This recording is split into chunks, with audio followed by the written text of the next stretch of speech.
How to give TikTok access to photos. To get started, first of all, open up the Settings application on your phone. Here, scroll down until you reach TikTok and then tap on it. You can manage TikTok settings over here.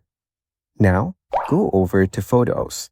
Here, you can choose whether you want to allow this app to access your full photo library or only photos that you select or none. Select all photos. TikTok now has access to your full photo library.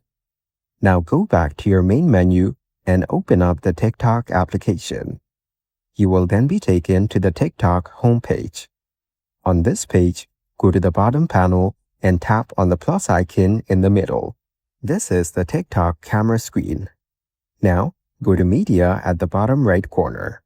You can now choose photos or videos from your camera roll to post on TikTok. Following these steps, you can easily give TikTok access to photos.